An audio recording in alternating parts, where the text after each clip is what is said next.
Esta mañana queremos señalar las virtudes de una de ellas. Quisiera que fueran conmigo a Jueces capítulo 4, donde encontramos esta mujer llamada Débora.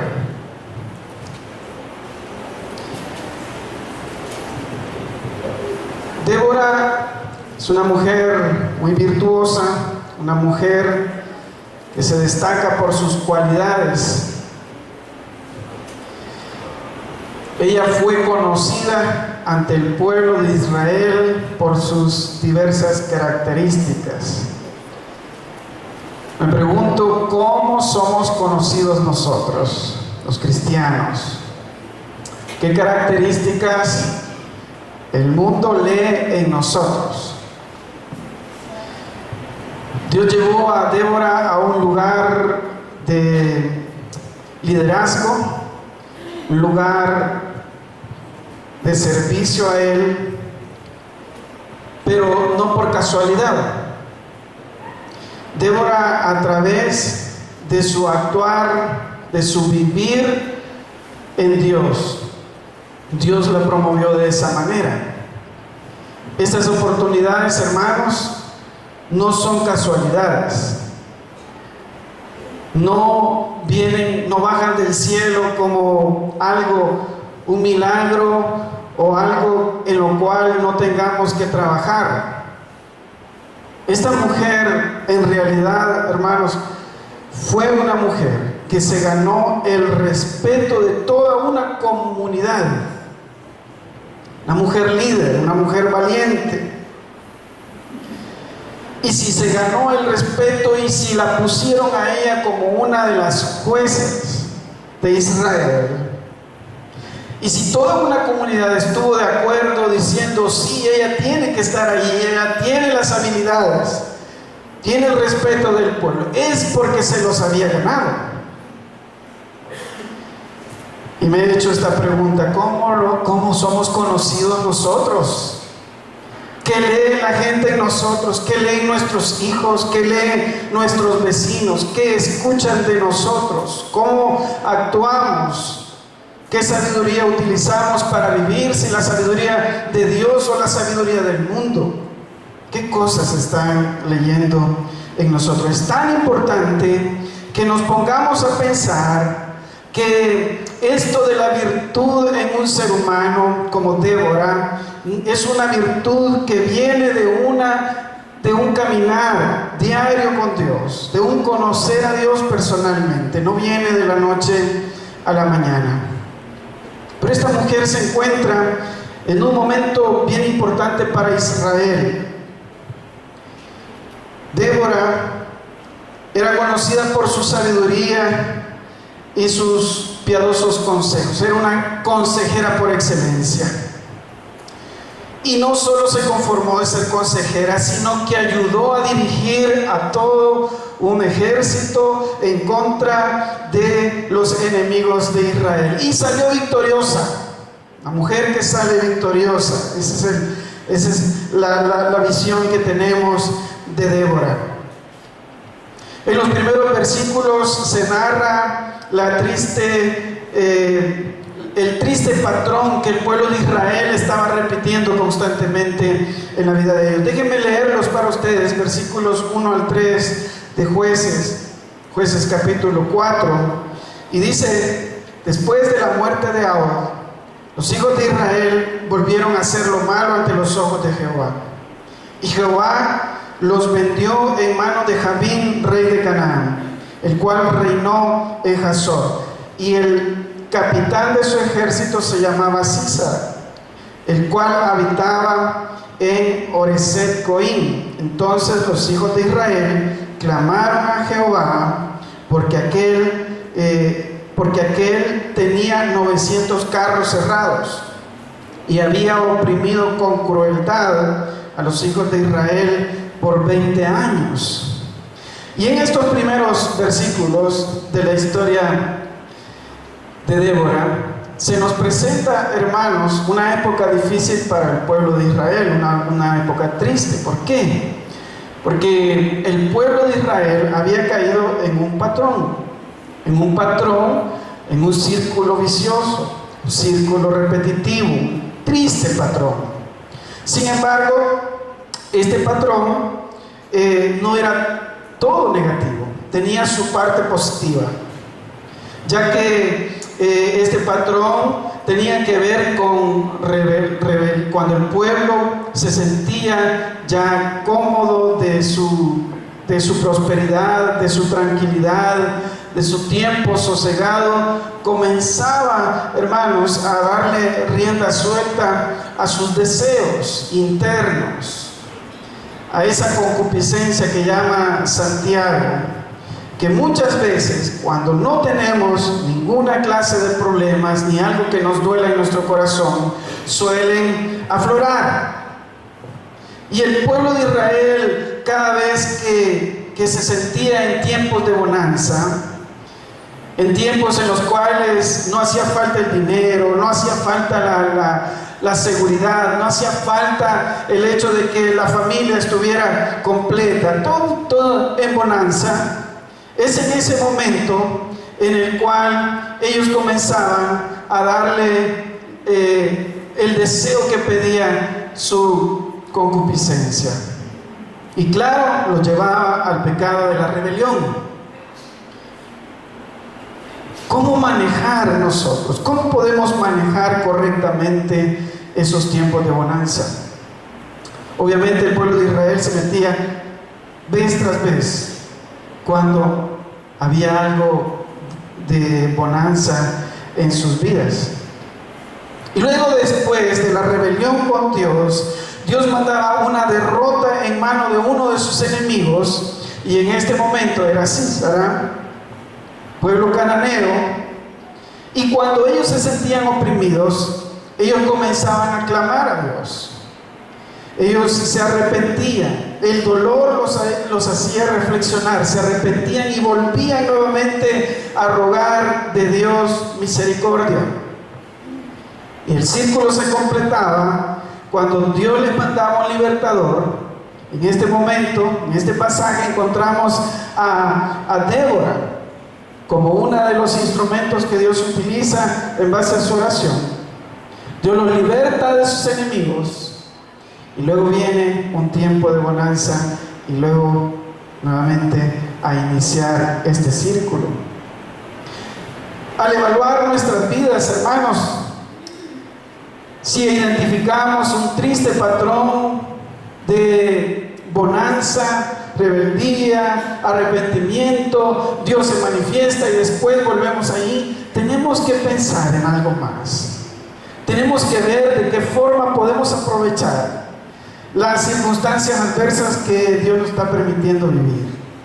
¿Sabía? Este círculo vicioso tenía algo positivo, y ese positivo tiene que ver con aprovechar el dolor que viene a mi corazón.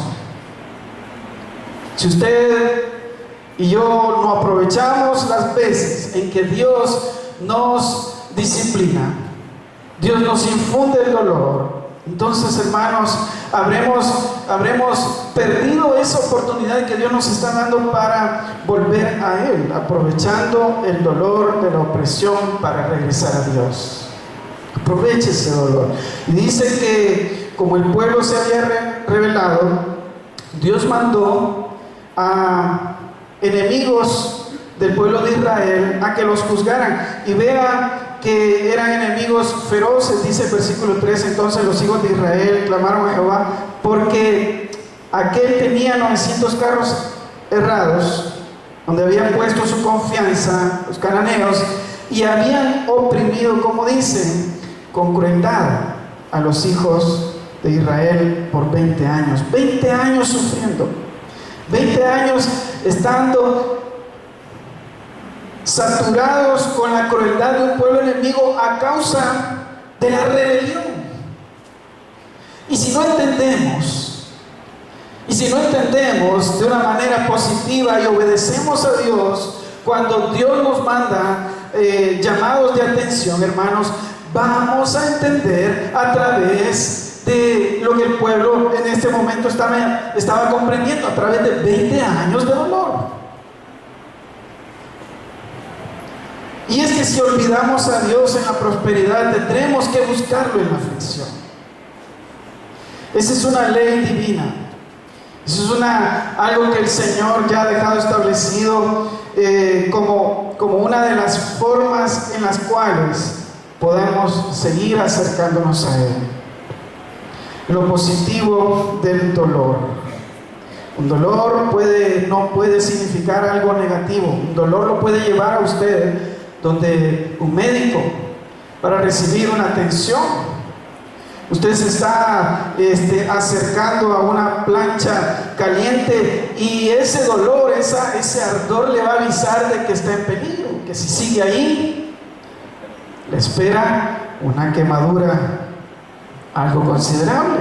El dolor es importante y debemos de aprovechar, hermanos, estas oportunidades que Dios nos da. ¿Cuántos han tenido un dolor en este año?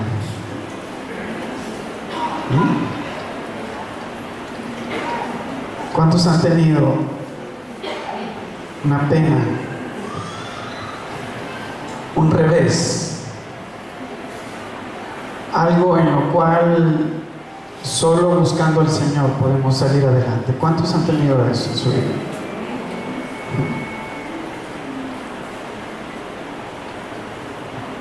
Y Dios nos dice, aprovecha esa oportunidad. Son oportunidades de volver.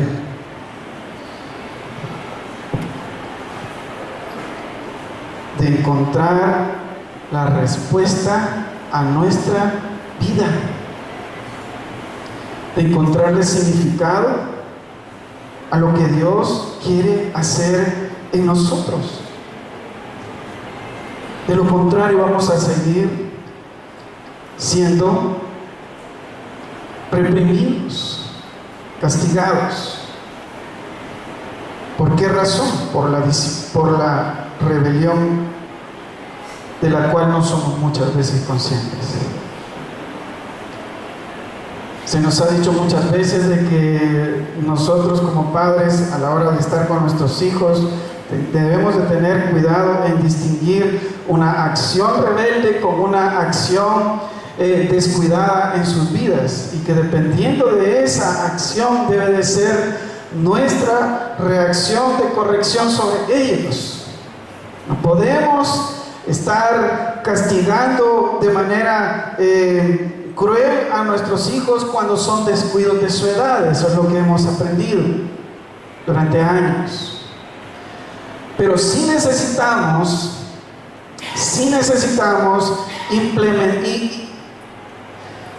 darle dolor cuando identificamos una actitud rebelde en el corazón del niño.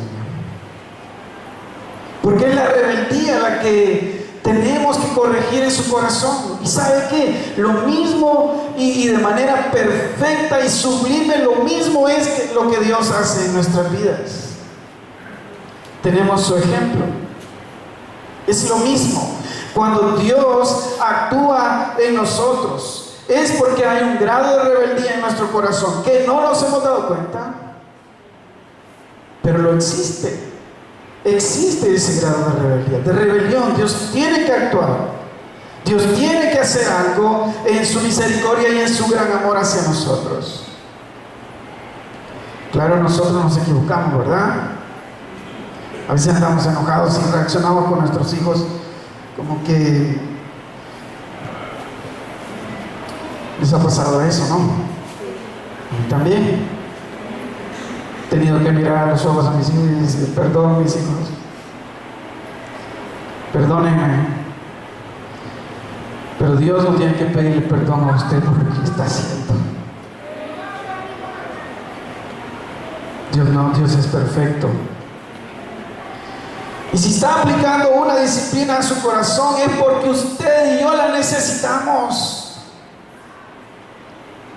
No somos capaces de ver la rebeldía, la rebelión, que nos estamos alejando del Señor, de sus mandamientos, y Dios tiene que actuar de diferentes maneras. Estos años he aprendido a decirle al Señor: Señor,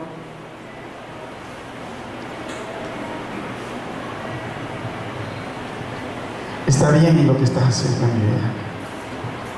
Está bien. Aún con los problemas, Señor, está bien. Tengo que identificar dónde está el problema. Está bien. Y me gustaba cómo lo presentaba Emerson la semana pasada, cuando oró en su vehículo y le dijo: Señor, dale con todo. Señor, dijo. Yo no me atrevo a decirle eso al Señor, ¿verdad? Porque yo siempre le digo: Señor, con misericordia, Padre. Emerson le dijo: Señor, dale con todo.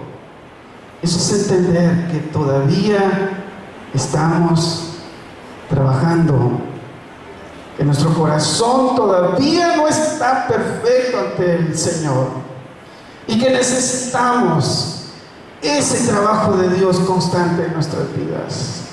¿Necesita usted el trabajo de Dios? Lo necesita. Dios trabaja en las circunstancias.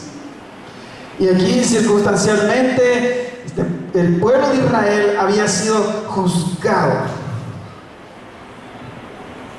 de manera violenta, habían sido oprimidos durante 20 años. ¡Wow! 20 años. 20 años. Y hasta los 20 años dijeron: Señor, ya no aguantamos, por favor, haz algo. Y Dios estaba esperando esa oración. 20 años, ¿por qué tienen que esperar tanto tiempo? Si la vida es tan corta. 20 años es una cuarta parte de la vida. ¿Cuánto vamos a esperar para darnos cuenta del grado de rebeldía que hay en nuestro corazón? Dios sabe lo que está haciendo en su vida. ¿Sabía usted eso, hermanos? Dios sabe exactamente lo que está haciendo en su vida. Es justo, tremendamente justo. Vivimos en un ambiente injusto, claro que sí. Si no, mire la cruz, ahí está la mejor expresión de la injusticia del mundo. El justo muriendo en manos de pecadores. Vivimos en un ambiente totalmente injusto. Pero si usted y yo dependemos del Señor, Dios es justo y perfecto en sus caminos. Los 80 años anteriores del pueblo de Israel, de bonanza, descanso, los hizo sentirse seguros y dieron rienda suelta a sus deseos pecaminosos.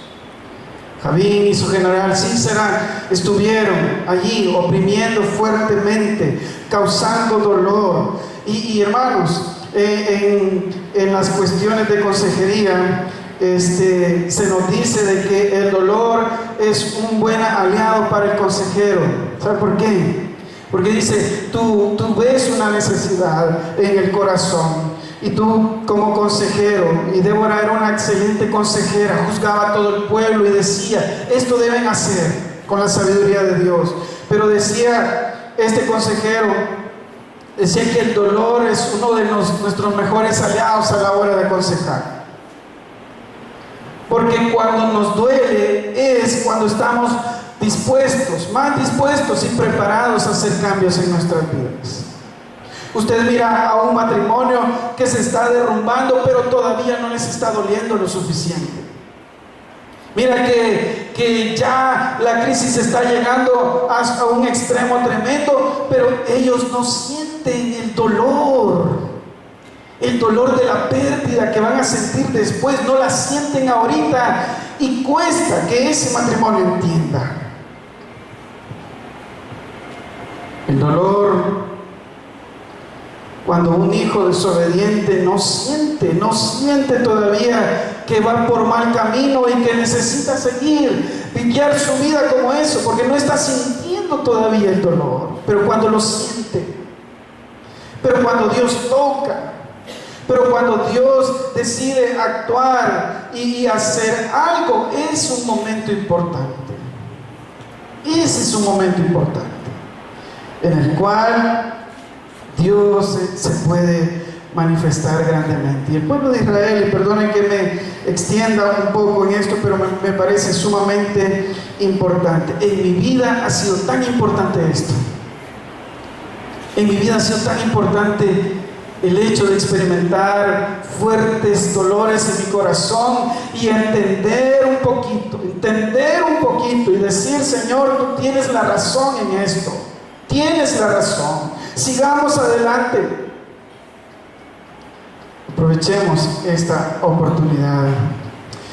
Pero a partir del versículo 4, hermanos, se destacan las características de esta mujer que gobernaba Israel. Dice el versículo 4: gobernaba en aquel tiempo a Israel una mujer. ¡Qué tremendo! Una mujer, un pueblo, el pueblo de Dios, siendo gobernado por una mujer. Las mujeres pueden también tener cargos de liderazgo.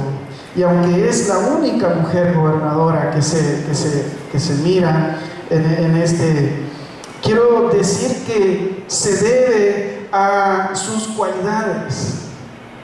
Una mujer tremendamente sierva. Y vea lo que dice de esta mujer llamada Débora. Gobernaba en aquel tiempo una mujer.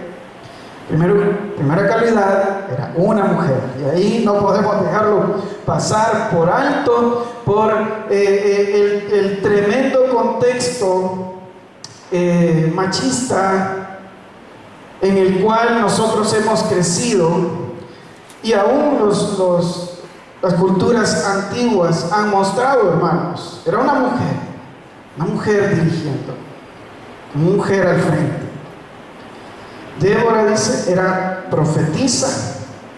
Ella recibía mensajes de Dios que eran transmitidos al pueblo. Pero también, ¿qué dice? Era mujer de Lapidot. Quiere decir que también era una mujer que tenía una familia, tenía un esposo, y Débora no tenía que olvidarse de eso. Y pensando en la característica de ser una profetisa, una mujer sabia, una mujer que aconsejaba, ya me la imagino a Débora en su casa. Ya me la imagino a Débora actuar con la sabiduría de Dios en su hogar. Débora no en ningún momento, estando en su casa, en su hogar, olvidó que era esposa, que era ayuda idónea de su esposo. ¿Sabe por qué? Porque creo que Débora fue una buena mujer en su casa, una mujer que no se le olvidó el rol, que no se le olvidó cómo conducirse, cómo relacionarse con su esposo. Porque la Biblia me asegura que era una mujer que tenía sabiduría divina, sabiduría de Dios. Dios la estaba gobernando a ella y pudo utilizarla en su ejercicio de gobierno. Pudo utilizarla Dios en su ejercicio ministerial de recibir palabra de Dios y otorgarla, y pudo utilizarla en su ministerio dentro de la casa, dentro del hogar. Aquí vemos a una Débora muy sabia, en la cual busca alianza, busca a un hombre llamado Barak para enfrentar al enemigo. Dios le había revelado que Débora y Barak iban a conquistar el pueblo cananeo, el pueblo enemigo en este momento. Dios, en su ministerio, Dios le había revelado a Débora. Ella tenía la convicción de que Dios le iba a dar esa victoria, y busca ayuda. Las batallas se ganan en equipo.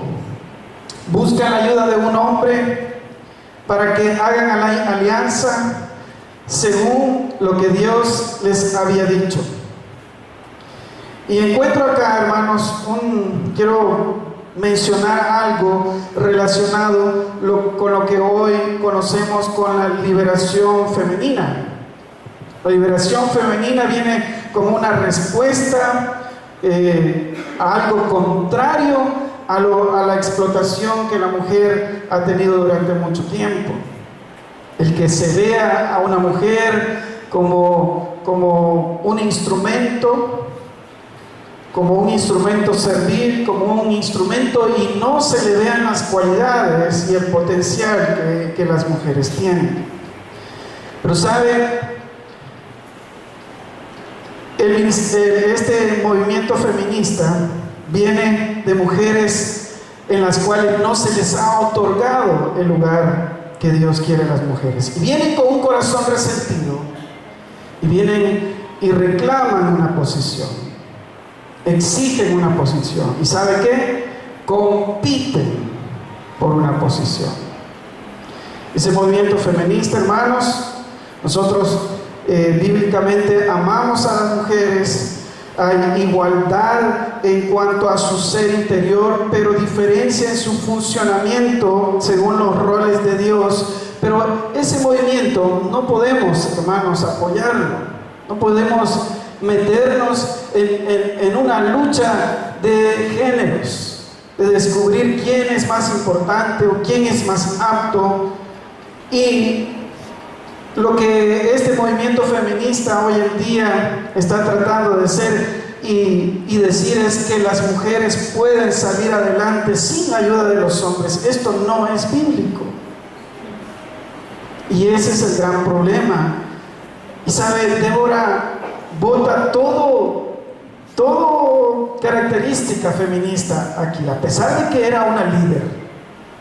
Bota todo prejuicio y busca ayuda según el consejo de Dios. Busca ayuda en un hombre, a pesar que era ella quien estaba gobernando a Israel. Busca un hombre en jerarquía también, pero menor a ella, y pide ayuda de Barak. Y dice ahí en el versículo 5: y acostumbraba a sentarse bajo la palmera de Débora entre Ramá y Betel en el monte de Efraín, y los hijos de Israel subían a ella a juicio. Mira qué tremendo, qué sabiduría de esta mujer. Versículo 6: y ella envió a llamar a Barak y dijo a Abinoam de Cedes de Neftalí, le dijo: ¿no te ha mandado Jehová Dios de Israel diciendo: ve, junta a tu gente en el monte de Tabor y toma contigo 10,000 hombres de la tribu de Neftalí y de la tribu de Zabulón, y yo atraeré hacia ti al arroyo de Sison a Sísara, capitán del ejército de Javín, con sus carros y sus ejércitos, y lo entregaré en tus manos? Barak le respondió: si tú fueres conmigo, yo iré, pero si no fueres conmigo, no iré. Ella dijo: iré contigo, mas no será tuya la gloria de la jornada que emprendas, porque en mano de mujer venderá Jehová a Sísara. Y levantándose Débora, fue con Barak a Cedes. Y vemos aquí, hermanos, cómo ella se alió con Barak para enfrentar. Pero vemos que este hombre, este capitán, se sentía un poco inseguro, y le dice a Débora que si ella no la acompaña, él no va a meterse en eso. Como que se sentía Barak en este momento un poco inseguro y necesitaba, sabía de las cualidades de Débora y le pide ayuda. Y Débora sabiamente le dice: bueno, pero la victoria va a estar en manos de mujeres en esta ocasión. Y efectivamente fue una mujer la que mata a su enemigo más adelante. Algo interesante para aplicar, hermanos, que no hay competitividad entre hombre y mujer. Hay complemento. Hay que buscar complemento el uno del otro. El rol de la esposa, de ser una mujer sabia, lo llevó hasta el seno mismo del hogar. A pesar, hermanos, de que no era común de que una mujer fuera gobernadora, ella tenía los méritos suficientes para estar allí. Y Dios le da esa oportunidad hermosa. Se había ganado el respeto incuestionable de todo el pueblo. Y cuando alguien se gana el respeto, es lo mejor que puede pasar en un trabajo. Se había ganado el respeto aún de Barak. Él le dice: mira, necesito que vayas conmigo entonces. Y hacen la alianza. Hermanos, hemos dicho que cuando el dolor nos hace reaccionar, cuando Dios me guía a buscar entonces con sabiduría el apoyo y la ayuda de otras personas, el resultado es que Dios se va a manifestar en nosotros. Dios se va a manifestar en nuestras vidas. ¿Sabe una cosa? Este pasaje nos ofrece el hecho de que Dios le había revelado una promesa a Débora. Y Débora se estaba moviendo por una promesa que Dios le había dado. ¿Cuántas promesas de la Escritura tenemos hoy en día? Y cómo nosotros hoy en día podemos y necesitamos reclamar esa promesa del Señor para nosotros. Pero necesitamos conocerla en primer lugar. Necesitamos conocer la promesa a la cual necesitamos aferrarnos. Si usted en esta mañana revisa la petición más importante que tiene y encuentra una promesa que vaya en base a esa necesidad, busca esa promesa en la Escritura, ¿qué debe de hacer con ella? Quiero decirles, hermanos, de que la victoria aquí se produjo debido a que esta mujer había recibido promesa del Señor. Y quiero decirle que no es una experiencia solo para Débora el recibir una promesa de Dios, es una experiencia suya y mía. Y Débora lo que está haciendo aquí es dando pasos para lo que hoy en día podemos decir reclamar esa promesa. ¿Está usted reclamando las promesas que encuentra en la Escritura? ¿Cómo reclamo yo esas promesas de Dios para mi vida? Eso es lo que está haciendo Débora en este momento, reclamando la promesa que Dios le había dado en la intimidad. Las cosas van a comenzar a cambiar cuando conozco la promesa de Dios. Cuando reconozco que si mis dudas vienen de la dificultad de hoy en día, cuando reconozco que Dios ha prometido darnos lo necesario a diario,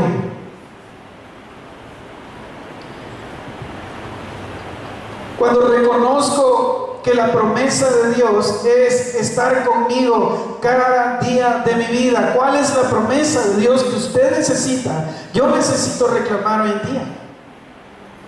Puede ser que no estamos reclamando las promesas del Señor. Puede ser que estamos envueltos del dolor, estamos rodeados de gente, pero nos hace falta ir. ¿Qué necesitamos, hermanos? Débora necesitó varias cosas para reclamar su promesa. Necesitó conocimiento en primer lugar. Necesitó conocer, necesitó leer, necesitó esperar en el Señor, necesitó buscar a Dios. En primer lugar, usted necesita conocer las promesas de Dios. Conocer la palabra del Señor. Métase en la palabra del Señor. Pero necesitó también tener fe en esa promesa. Y Débora creyó y comenzó a buscar gente, comenzó y fue a Barak y dijo: Dios ha prometido que nos va a dar a nuestros enemigos en nuestras manos. Dios hará lo prometido. ¿Tiene usted esa convicción esta mañana? Dios hará lo que ha prometido en su palabra. Dios hará lo que ha prometido en su palabra. Sencillamente debo de creer esa promesa de Dios para mi vida. Débora lo hacía. Débora lo hacía. Yo le invitaría, hermano, de que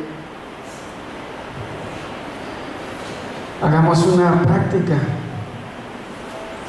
escribiendo la necesidad más grande que en este momento tenemos y luego poner una promesa que encontramos en la palabra.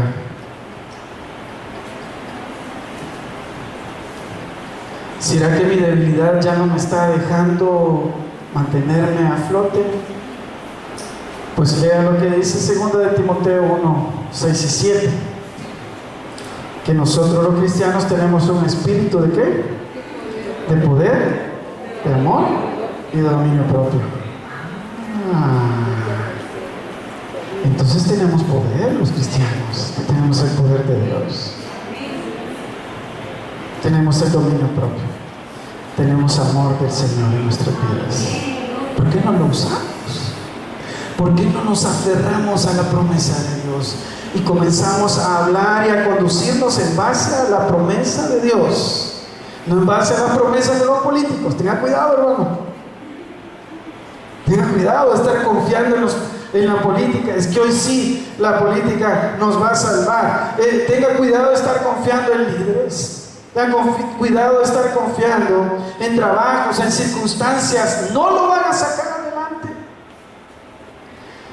Pero es un fundamento seguro encontrar una promesa de Dios y creerla, y vivirla y actuar en base de ella.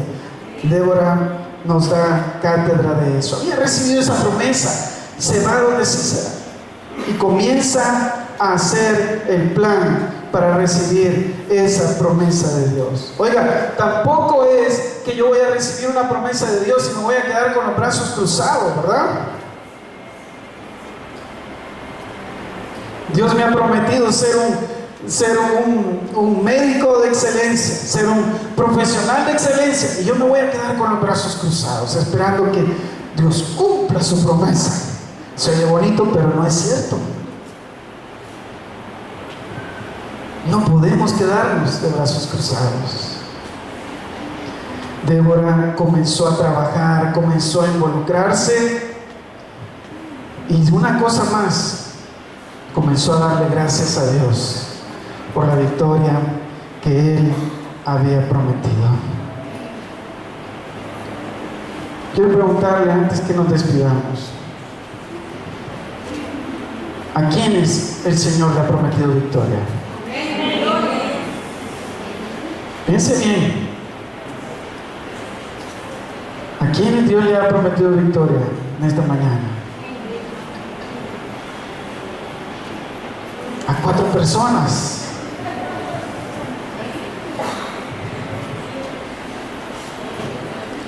¿Te ha prometido la victoria, Rona? ¿El Señor? Sí, te ha prometido. ¿Te ha prometido, Pati? ¿Te ha prometido la victoria el Señor? Becky, Mano Francisco, Winnie, toda la línea ahí, victoriosos.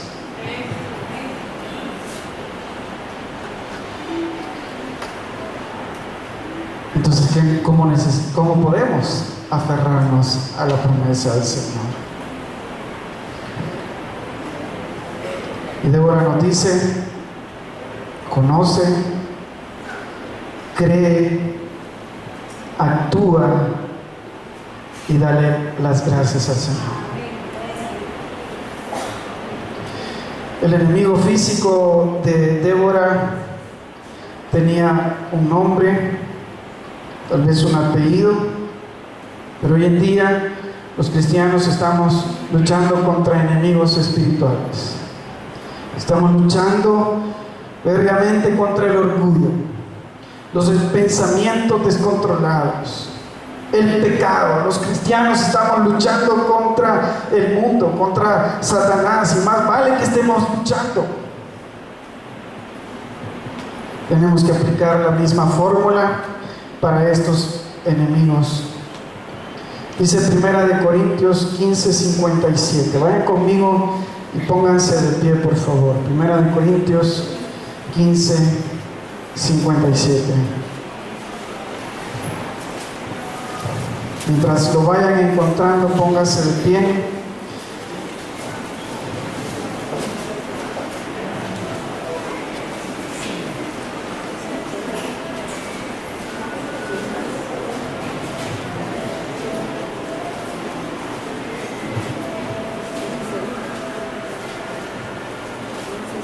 Vamos a leerlo todos juntos. Dice la palabra del Señor, 1 Corintios 15:57. Dice así: mas gracias sean dadas a Dios, que nos da la victoria por medio de nuestro Señor Jesucristo. Nuevamente, hermanos, pero más fuerte. Dice la palabra, todos juntos: mas gracias sean dadas a Dios, que nos da la victoria por medio de nuestro Señor Jesucristo. Amén. Padre Celestial, gracias te damos en esta mañana por recordarnos a través de una mujer, Señor, una mujer piadosa, una mujer que se había ganado, Señor, el respeto de toda una comunidad, por recordarnos, Padre Celestial, cómo debemos aferrarnos a ti y a tus promesas, Señor. Padre Celestial, cuántas promesas hoy en día no estamos arrebatando, Señor. Ayúdanos a confiar que tú nos vas a dar la victoria, Señor. Padre Celestial, tú nos vas a dar la victoria sobre nuestro sostenimiento diario, Padre Celestial. Amén. Tú nos vas a dar la victoria sobre nuestras familias, Padre Santo. Sobre nuestros empleos, sobre nuestros pensamientos lujuriosos, sobre cualquier hábito que esté desagradando a Dios. Él nos va a dar la victoria. Es a través de Jesucristo. Gracias, Señor, porque contigo somos más que vencedores. Por eso te damos gracias en esta hora. Y Dios mío, oro para que los oídos sean abiertos en esta mañana. Que entendamos, Señor, de que allí están esas promesas que necesitamos aferrarnos, conocerlas, creerlas, movernos en base a ellas y darte gracias, Padre Celestial, por lo que has hecho. Te bendecimos, Señor, y te damos gracias por eso. Gracias, Señor. En el nombre de Jesús oramos. Amén. ¿Qué tal si cantamos este canto con convicción, hermanos? Dios es el Santo.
Estamos despedidos, que el Señor nos bendiga y nos vemos hoy por la tarde.